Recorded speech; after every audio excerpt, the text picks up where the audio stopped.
तब से आज तक किसी के सामने मुझे यह व्रत करने का अवसर नहीं प्राप्त हुआ। हे देवी, मैं यह बताता हूँ कि इस व्रत का हरितालिका नाम क्यों पड़ा।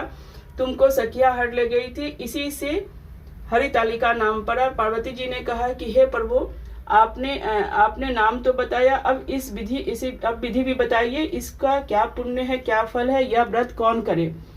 श्री शिव जी पार्वती जी से कहते हैं कि हे देवी, मैं स्त्री जाति के भलाई के लिए यह उत्तम व्रत बतलाता हूँ। जो स्त्री अपने सौभाग्य की रक्षा करना चाहती है वह यत्न पूर्वक इस व्रत को करे। पहले केले के खंभे आदि से सुशोभित एक सुंदर मंडप बनावे, उसमें रंग बिरंगे रेशमी कपड़े से चंदवा लगवाकर चंदन आदि सुगंधित द्रव्यों से वह मंडप लिपवावे।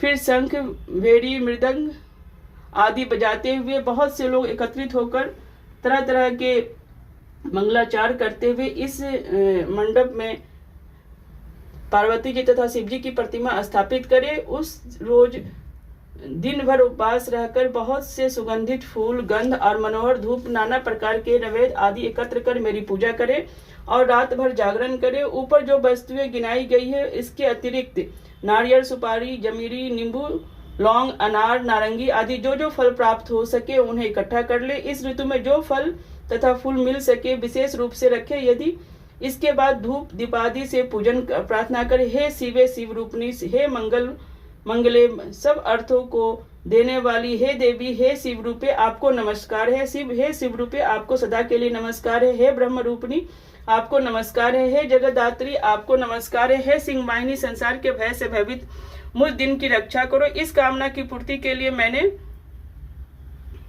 आपकी पूजा की है। पार्वती मुझे राज्य और सौभाग्य दे, मुझ पर प्रसन्न होवे। इन्हीं मंत्रों से पार्वती जी तथा शिव जी की पूजा करे।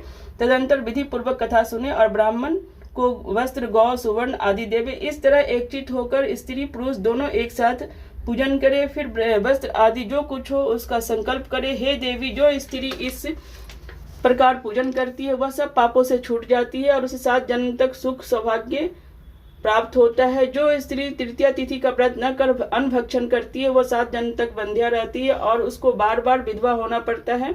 वह सदा दरिद्री, पुत्र शोक से शोकाकुल, स्वभाव की लड़ाकी, सदा दुख भोगने वाली होती है और उपवास न करने वाली स्त्री अंत में घोर नरक में जाती है।